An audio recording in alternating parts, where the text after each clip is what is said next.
Hello, good morning. This is Dr. Ahmed Haswan from University of Sharjah College of Medicine, and today we're going to demonstrate how to do a cranial nerves examination. So today, along with my colleague Dr. Mundir Tariq, we will be doing and demonstrating the cranial nerves examination. So before we start any examination, as usual, we have the introduction. So good morning, Mundir. My name is Ahmed Haswan. I'm an employee in the College of Medicine. My senior doctor asked me to do a cranial nerves examination for you. Okay? That will need me to do and examine and to do few tests on the area of the face and neck. Is that okay with you? Yes, sure. I would like to assure you that everything will be confidential between you, me, and my senior doctor. Okay. Okay? Do you feel the place is private enough? Yes. Okay, thank you so much. Now, once I get the consent from the patient, what I should do is I should go wash my hands or sanitize it. Then I will come back to the patient. Of course, since this is a physical examination, I have to make sure of 2 points. The first one is the exposure, the second one is the positioning. Now the exposure, since I'm doing the cranial nerves examination, I just need the face of the patient to be exposed. Okay? Then the positioning, usually the patient is sitting at a right angle, so 90 degrees. So the patient, he could be sitting at the side of the bed, or actually he could be sitting on a chair and I'm also sitting on a chair. So both positions are correct. So this is the proper exposure and positioning of the patient. So to start with, as usual, we have usually we take a look at the patient. Okay, so we call it general inspection.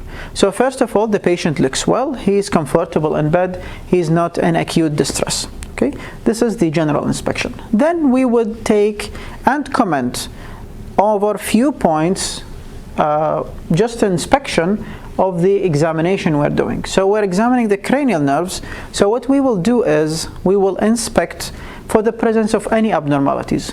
What abnormalities we mean here? Since we're examining a nervous system, so that will make it either motor problems or sensory problems. So usually what we can inspect for is motor problems. So we're looking for any abnormal muscular movements, or sometimes some muscular atrophies. So we're focusing on the face. So we're just looking in general if the patient has any facial asymmetry, he has one eye larger than the other eye. Okay, so this is just the general inspection of the patient, or he has any abnormal movements. Okay, so this is the general look at the patient or the inspection. Now we will start dealing with the cranial nerves from number 1 to number 12 in order, and see what clinical aspect we can test over each nerve. Of course, the first cranial nerve is the olfactory nerve. Now usually we don't test for it, we will just simply ask the patient if he has any problems. So sir, do you have any problems in smelling? No. Okay, so if the patient says no, then that is enough. If the patient says yes, then that would be an indication for giving the patient a certain type of smell where we could test it. But usually to our level, we will not test for the olfactory nerve. Now the second nerve, which is the optic nerve. Now the optic nerve, if you look at your checklist, you will find a list of 4 or 5 points, although we will not do all of them today, as 3 of them will be indicated later on in the eye week, hopefully at the end of the semester. Now what we will do today is we will do first of all, a test called the confrontation test. So what does that mean? Simply we're testing the visual field of the patient. Okay, so how much the patient can appreciate of his visual field. Okay, so I'm going to test each eye of the patient separately. Now you know each eye has what's called temporal field and nasal field. Okay, so I will test both fields for both eyes. So how do I do this? I should start at a distance from the patient and I will hold an object. Okay, I will start by testing the patient's left eye. Okay, so can you kindly cover your right eye with your hand? Now I will be covering also the opposite eye to the patient. Okay, then I will have an object and I will put it in between us. Okay, so in the middle. Now the idea is considering my visual field is normal, me and the patient should see this object at the same time. Okay, so I will approach the object from 3 different locations. So once from up, just please tell me, say yes when you see it. Yes. Okay. Yes. And once from down? Yes. Okay. Now I will swab hands. Now I will be testing the nasal field of the patient's left eye. Please tell me when you see it. Yes. Yes. Yes. Okay. So me and the patient, if we see usually the head of the pen or the object at the same time, it means that we both have the same visual field. Considering me as normal, so the patient is having normal visual field, so he has no visual field defects. Okay, and of course I should repeat the same process to the patient's right eye. So this is called the confrontation test. Next is I will do the light reflexes. Okay, so I will shine a light at the patient's right and left pupils. Of course the normal response is constriction of the pupil. So I will shine a light at the patient's left eye now, and I should notice that the left eye or the left pupil is constricting. Okay, this is called direct visual reflex. Now also the right pupil is constricting, and this is called the consensual light reflex. Okay, so when I shine light at the right eye, both of them should constrict. For the right eye, it is direct visual reflex. For the left eye, it is consensual visual reflex. Now the last one in testing the optic nerve is called the accommodation reflex. So either I will have an object, then I have 2 ways to test it. Either I will hold it on a distance or in a distance, then I will approach it and notice the convergence movement of the patient's eyes, or I will hold it just like this distance, around 30 centimeters away from the patient. Then I will ask him to look at a distance. Can you look at the distance, please? Now look at the pen. Okay, now this movement of convergence of both eyes, this is called the accommodation reflex. Okay, now again please keep in mind that the other points mentioned under the optic nerve will be dealt with later on in the eye week. So namely the vision test, the fundoscopy, the visual acuity chart. All of these we will do them at the end of the semester. Okay, now let's proceed with the coming nerves, which are nerves number 3, 4, and 6. So these 3 nerves, they control the extraocular muscles. So we have 6 muscles. 4 of them are supplied by the oculomotor nerve, 1 of them by the trochlear, and the other one by abducent. Okay, so what would I do is I will test the three nerves at the same time. So what would I do is I will stand in front of the patient in the middle. Sir, can you please focus on this point? And I need you to follow it only with your eyes, please. Okay, so try not to move your head. Okay, now I will do an H-shaped. Okay, so I will start in the middle, I'll go to the right, then up, back in the middle, then down, then back, then all the way to the other side, to the right side of the patient. Okay, again up, down, then back to the middle. Okay, so did you have any double vision during that time? Okay, now this is one of the signs that we should look for. So we're looking for double vision, and at the same time, as the examiner, I'm looking for diplopia, to see any abnormal eye movements. Okay, so both of them, they indicate some nerve palsies, and specifically 3, 4, and 6. Okay, so that's it for these cranial nerves. Now, cranial nerve number 5, the trigeminal. We have to keep in mind that the trigeminal nerve is actually composed of both motor and sensory, and it has 3 branches: the maxillary, the ophthalmic, the maxillary, and the mandibular. Only the mandibular is mixed, which is motor and sensory. The rest are pure sensory nerves. Okay, so what would I do is, let's start with the sensory function of the trigeminal nerve. So first of all, I would be testing the fine touch. Now, just like what we did in the upper and lower neurological examination, first of all, I have to demonstrate. So I will demonstrate this on the patient's sternum. Can you feel this, sir? Yes. Okay, this is soft, okay, or this is fine touch. So I need you now kindly to close your eyes and please tell me whenever you feel this, okay? Okay, I feel it. Right side. So now the maxillary, Right side. Left. okay, Left. and the mandibular. So we have tested the 3 sensory areas over the ophthalmic, maxillary, and mandibular nerves, and of course we have to compare both sides. So ophthalmic with ophthalmic, maxillary with maxillary, mandibular, mandibular. Now I will be having to repeat the same process, but now with a sharp pen, okay? So I'm not going to do it, but it's exactly the same thing. I will demonstrate over the patient's sternum, then again I will go over the dermatomes. Now next is I will be testing for the power of the muscles of mastication, okay? So they are supplied by the mandibular nerve, which is the 3rd branch of the trigeminal nerve. First of all, I will ask the patient to clench the teeth. Can you please clench your teeth? And I will feel the bulk, thank you, of the masseter muscle, okay? Then I would be asking the patient to open his mouth and I will resist, okay? But gently, please, okay? Thank you so much. So this is for the pterygoid muscles, again, another muscles of mastication. Now what else I'm left with? I have something called the jaw jerk. This is a kind of a reflex where I would be placing just one finger here. Then I will be asking the patient to open his mouth gently, okay? Can you open your mouth? Just slightly, please, okay? Now, please try to be gentle. Usually the reflex is the patient will be closing his mouth, okay? Now, if the jaw reflex or jaw jerk is present or absent, this is considered normal. Then what's the abnormal? If there was a brisk jaw reflex, okay, or exaggerated jaw reflex, we would say that this is an abnormal one.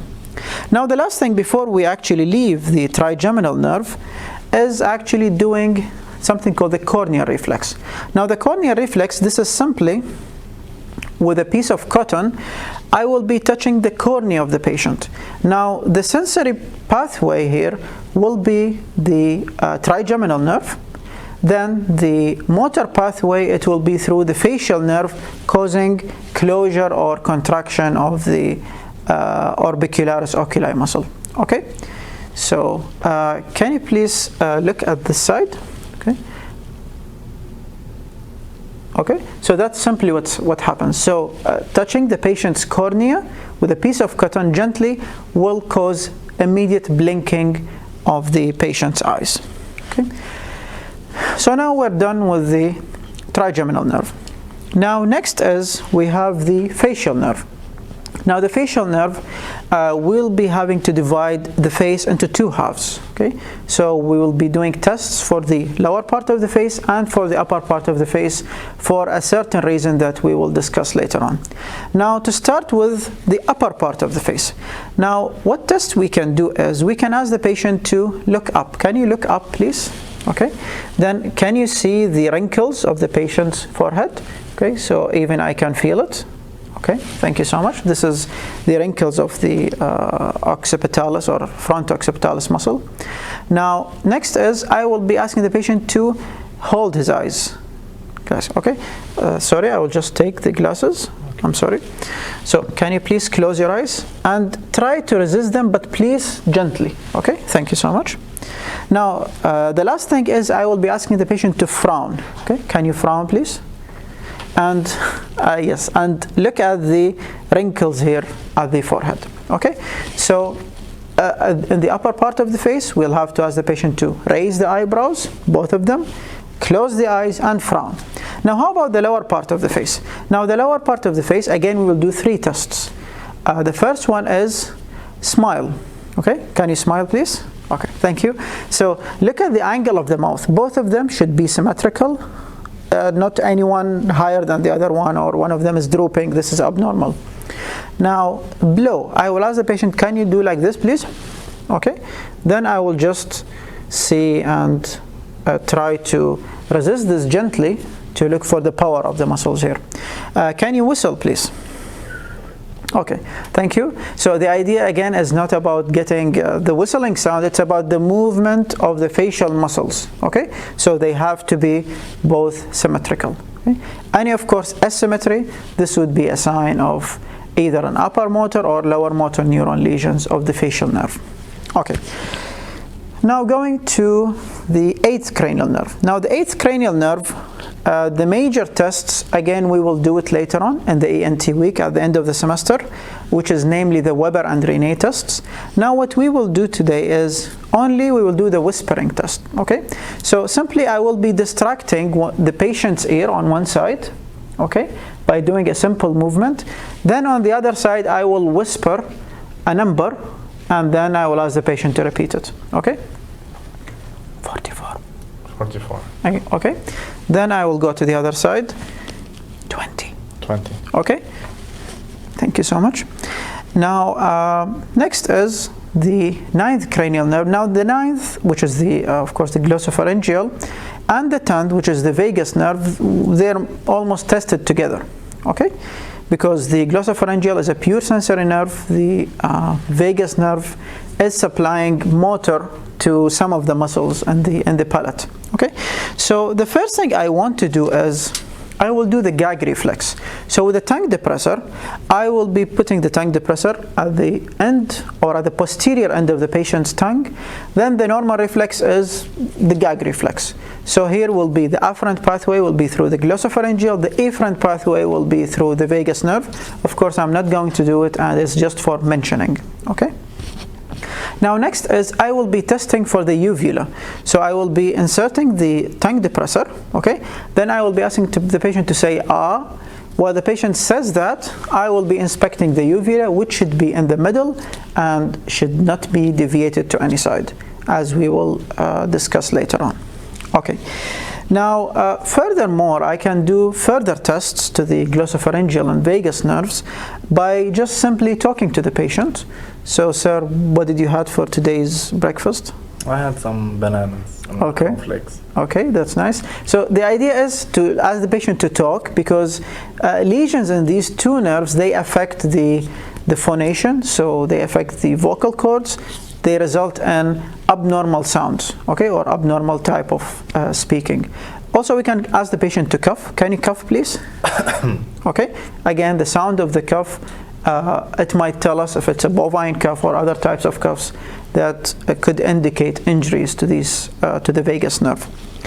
Now, next is the 11th cranial nerve, which is the accessory nerve. Now, this nerve actually supplies only two muscles, the trapezius and the sternocleidomastoid. So the trapezius is simply, I will ask the patient to shrug the shoulders. Can you please shrug your shoulders? Thank you. And of course, I'm resisting the patient's movement just to measure the power. Now the sternocleidomastoid muscle, now each sternocleidomastoid muscle turns the head to the opposite side. Okay, so if I want to test the patient's right sternocleidomastoid, can you please turn your head to the side? Okay, and I will be checking the muscle to the opposite side, please, and I will be checking. This is the bulk of the muscle. Okay, thank you so much. So we're done with the 11th. Now the last cranial nerve, the hypoglossal nerve. Now the hypoglossal nerve, of course, from the name, it supplies the tongue. So first of all, I want to inspect the patient's tongue. Can you please protrude your tongue? Okay, thank you so much. So what should we inspect? Actually, we're looking for tremors, abnormal movements in the tongue. Okay, this is number one. And we're looking for tongue deviation to either side, to the right or the left. Again, we will be discussing the meaning of that. Now, finally, what we can do is we can ask the patient to stick his tongue to the inner part of the cheek. Okay, we call it tongue in cheek. Okay, thank you so much. The other side. Yes, thank you so much. Now, this is just to measure the power of the tongue. Don't forget that it's a muscle, so we have to measure the power. So that will conclude the cranial nerves examination. Of course, at the end, I would like to thank you. Thank you, Dr. Munzir, for demonstrating this examination. And thank you all for joining and watching the video, and have a good day. Thank you. Okay, so now to continue on the cranial nerves examination, we would like to present few of the abnormal signs. Namely, we will discuss 3 common abnormal findings that we may encounter on cranial nerves examination. Now the first one to start with is the facial nerve palsy. Now in facial nerve palsy, it's interesting to take a look at the facial nerve nucleus. For an example, we have here the representation of the right facial nerve nucleus, and it's divided into an upper and lower part. Now usually, as any part in the neurological system, usually it is innervated and supplied by the contralateral brain hemisphere.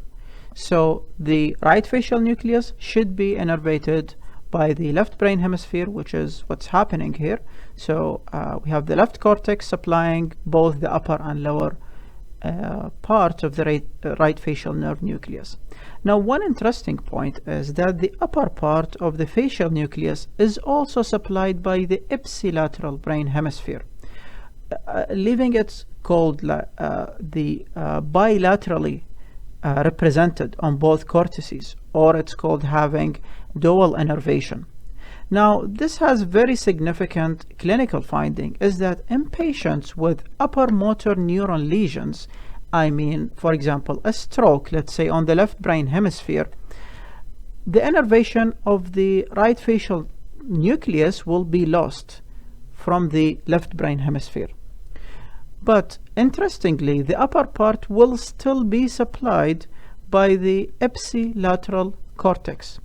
So the result will be is only lower side of the face will be affected, while the upper part function will be preserved due to the dual innervation. Now if the lesion would be at the level of the facial nerve nucleus or distally the facial nerve itself, then the result will be complete paralysis of the half of the face. Now let's take an example and see this patient. Now our patient was instructed to raise his eyebrows or to look up, and this was the result. So to look closely and to acquire more signs or abnormal signs, we can see that on the left side the patient has loss of forehead wrinkles. Okay. On the same side, which is the left side, the patient has loss of what's known as the nasolabial fold, which is clearly present on the right side. And finally, this patient is having drooping of the angle of the mouth. So together, they tell us that this patient is having left-sided facial palsy. So is it an upper or lower motor neuron lesion? As we can see, both the upper part and lower part are affected. So this is a case of lower motor neuron lesion of the left facial nerve. Now let's move on with another abnormal sign, which is the uvula deviation. Now the uvula is actually supplied or is controlled by muscles in the palate. Those muscles are innervated by vagus nerves, of course both the right and the left. Now these two vagus nerves, as we said, they innervate the muscles of the palate, which in turn they tend to pull the uvula. So if both sides are intact, they pull the uvula in equal forces, leading the uvula to be in the middle or in midline. Now what happens if we have a lesion on the right or left side? Let's take a look. Now in this example, the uvula now deviates to the left side. Now if you think about it, the muscles on the left side, they're intact because they're still pulling the uvula.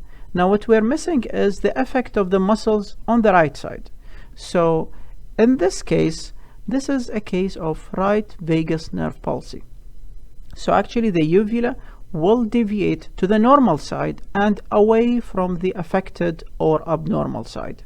Okay, let's take a look at this patient.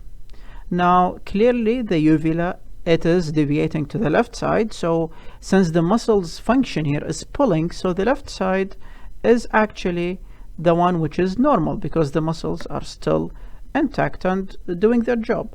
So the right side is paralyzed. Again, the uvula points away from the lesion. So this is a right vagus nerve palsy. Now to compare it with the tongue deviation, now of course, as you know, the muscles of the tongue are supplied by the hypoglossal nerve. Now the muscles of the tongue, they're a bit different from the muscles that control the uvula or the palatal muscles. Now the muscles of the tongue, their effect is more of protruding the tongue forward or pushing the tongue forward. So when we lose one, or when the tongue deviates, what does that mean? So this tongue is clearly deviating to the left side. It means that the muscles on the right side are still intact and they're pushing the tongue away. So they're pushing the tongue towards the affected side. So this is actually a case of left hypoglossal nerve palsy. So actually the tongue behaves in an opposite way in regards to the uvula, is that it points to the affected side, or to the abnormal side, or to the side of the lesion. Okay, so they both go opposite ways. This is because of the function of the muscle. So once we understand the function of the muscles, we can anticipate which side will be affected. Again, let's have a look at this patient. So this patient's tongue is clearly deviated to the left side, so that what we expect is that the muscles of the right side are still intact and they're working, so they're actually causing this deviation, and the lesion actually, it's on the left side. That's why it is deviated to the side of the lesion. So again, this is a case of left hypoglossal nerve palsy. And by that we conclude the abnormal signs of the cranial nerves examination. Thank you.